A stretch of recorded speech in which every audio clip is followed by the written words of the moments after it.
कारण की ते विशेष वकील आहेत असं त्यांचं म्हणणं आहे। मग विशेष असणारे जे आहेत ते कसे असतात आणि कशा पद्धतीचा विचार करतात हे समजून घेणं महत्त्वाचं आहे।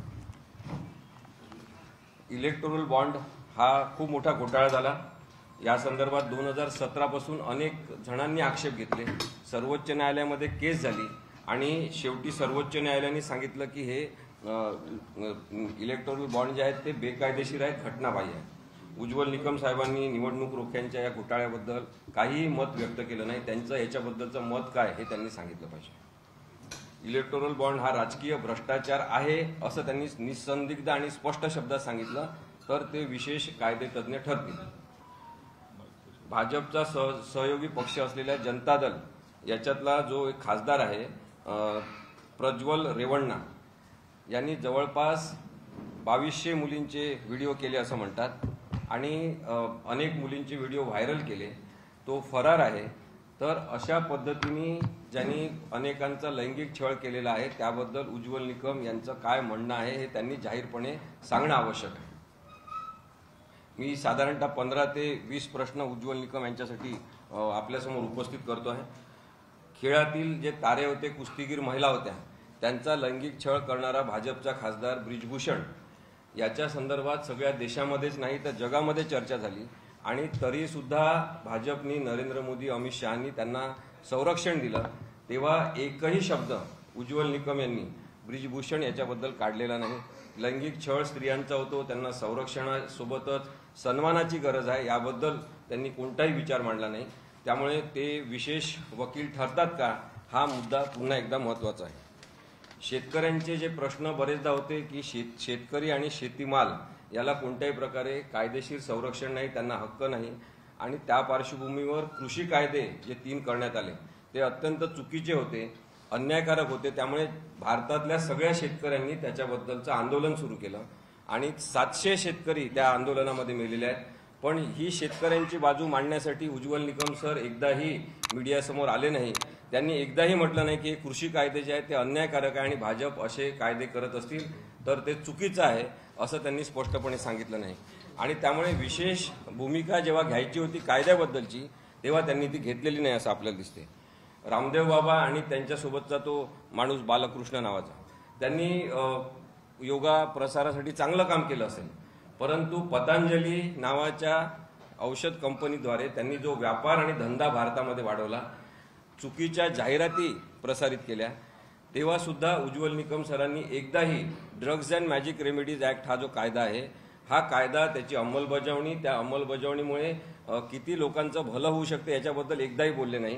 त्यांनी आजही सांगावं की रामदेव बाबा ज्याला भाजपनी प्रोटेक्शन दिलेलं आहे, एक प्रकारचा सपोर्ट दिलेला आहे नेहमी आणि प्रमोशन त्याचं केलेलं आहे, तो रामदेव बाबा आणि बालकृष्ण हे 2 व्यक्ती यांनी भारतीय जनतेची फसवणूक केलेली आहे, कायद्याची फसवणूक केलेली आहे। एवढंच नाही तर सुप्रीम कोर्टात अवमान याचिका असताना तिथे सुद्धा त्यांनी टाळाटाळ केलेली आहे। याच्याबद्दल उज्ज्वल निकम सरांनी आजही बोललं तरी पण त्यांच्या विशेष असण्याचं महत्त्व अधोरेखित होऊ शकते। 370 कलम संविधानात अजूनही आहे की नाही हे सांगितलं पाहिजे। अमित शहा म्हणतात की 370 कलम आम्ही पूर्णपणे काढून टाकलेला आहे, मग त्याची प्रक्रिया जी आहे ती चुकीची होती का बरोबर होती? इथे बसलेल्या कुणाचंच काही दुमत नाही की 370 कलम काढून टाकलं पाहिजे की नाही, काढून टाकायला काही हरकत नाही, ते अस्थायी स्वरूपाचंच होतं, पण ती प्रक्रिया बरोबर होती का, कायदेशीर आणि संविधानिक होती का याच्याबद्दल उज्ज्वल निकम सरांनी बोललं पाहिजे।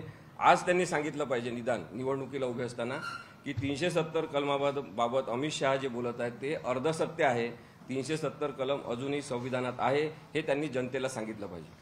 तर ते विशेष वकील आहेत, विशेष ज्ञान असलेले आहेत असं आपण समजू शकतो। जेव्हा सत्ता संघर्षाच्या संदर्भात गव्हर्नरनी बहुमत चाचणी घेतली ते योग्य होतं का हे त्यांनी आताही सांगायला पाहिजे।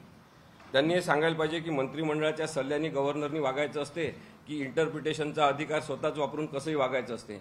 त्यांनी सातत्याने सत्ता संघर्षाच्या संदर्भात विधानसभा अध्यक्ष असतील, गव्हर्नर असतील, इलेक्शन कमिशन ऑफ इंडिया असतील, यांनी जी भूमिका घेतली आणि शिवसेना पक्ष त्यानंतर राष्ट्रवादी पक्ष फोडला आणि त्याला एक कायदेशीर संरक्षण दिलं, त्याबद्दल उज्ज्वल निकम सरांनी नेहमी संदिग्ध भूमिका घेतलेली आहे।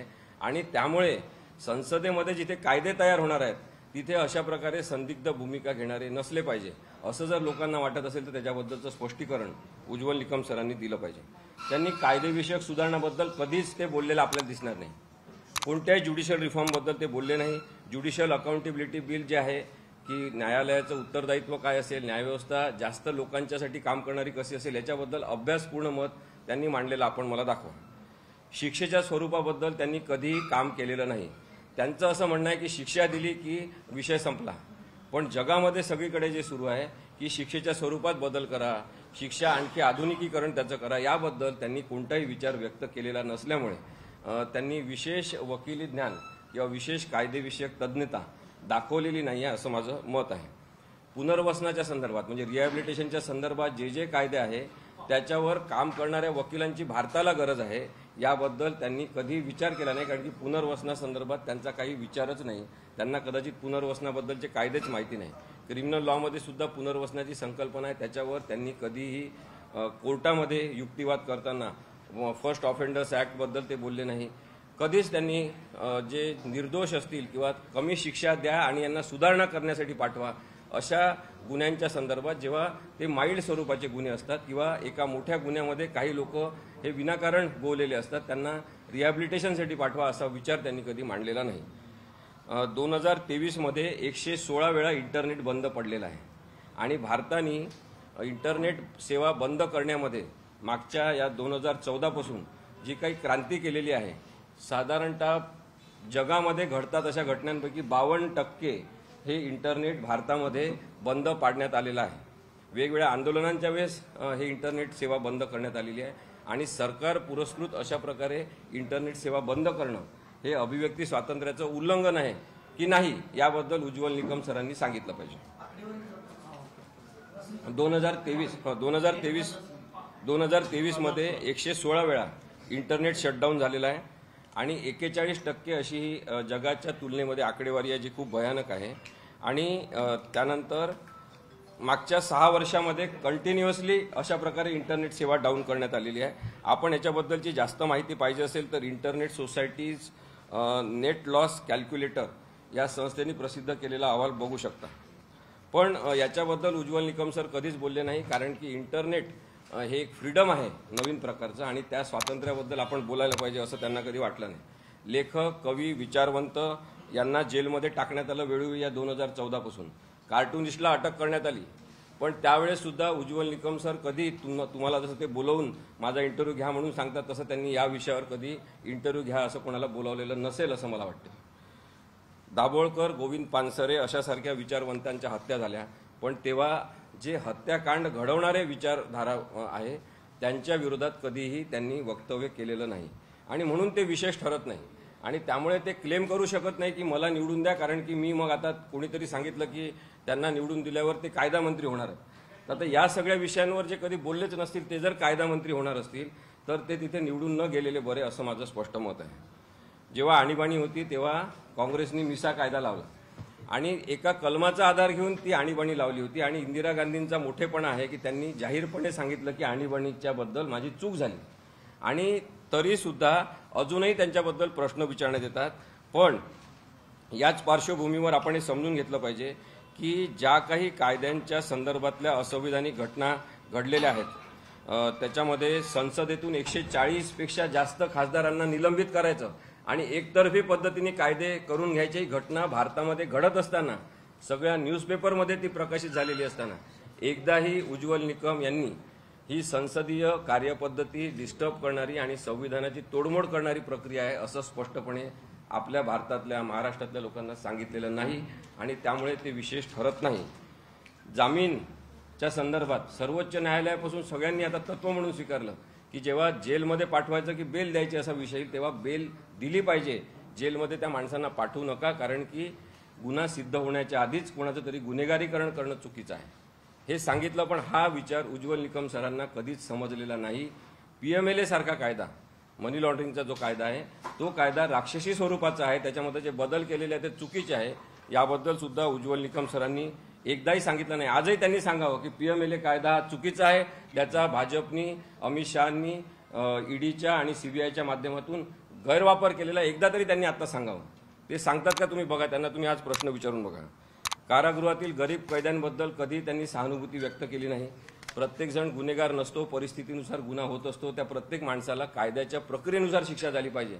पण केवळ शिक्षा झाली म्हणजेच आपलं सगळं कर्तव्य संपलं अशा भावनेतून जे काम करत असतील ते कोणतेही रचनात्मक वकिलीचं काम करू शकत नाही. आरक्षण हा विषय अत्यंत ज्वलंत आहे, महाराष्ट्रासाठीच नाही भारतासाठी सुद्धा. साधारणतः उज्ज्वल निकम सर हे कोणत्याही आरक्षणाबद्दल कधी आपल्याला स्पष्टपणे भूमिका घेताना काही बोलतानाच आपल्याला दिसले नाही. मराठा आरक्षण असेल, धनगर आरक्षण असेल, ओबीसी आरक्षण असेल, हे कायद्याने जनजीवनाला स्पर्श करणारे विषय आहेत.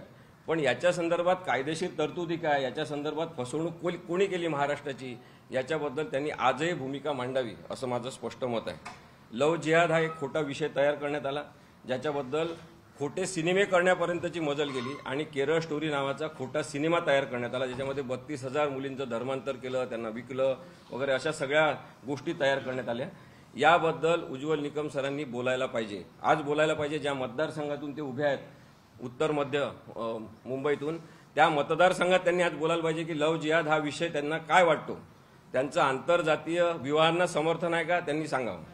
ते मुस्लिम हिंदू यांचं लग्न होत असेल तशा आंतरधर्मीय विवाहांना ते समर्थन करतात का, हे त्यांनी सांगावं. नाहीतर लव्ह जिहाद ही संकल्पना ज्यांनी आणली ते चुकीचे आहे हे सुद्धा त्यांनी जाहीर करावं, हे आवश्यक आहे. आंतरजातीय विवाहांच्या संदर्भात जसं त्यांचे विचार स्पष्ट नाही, तसंच कसाबला मारून दहशतवाद व आतंकवादाचा प्रश्न संपतो असं त्यांनी सातत्याने मांडलेलं आहे, जे आता सचिन सावंत साहेबांनी सांगितलं. राजकारणातील प्रत्येक अचूक बातमीचे सर्वात आधी अपडेट्स मिळवण्यासाठी सरकारनामाच्या सर्व सोशल मीडिया प्लॅटफॉर्मला लाईक, फॉलो आणि सबस्क्राईब करा. तसंच सर्व नोटिफिकेशनसाठी बेल आयकॉन प्रेस करायला विसरू नका.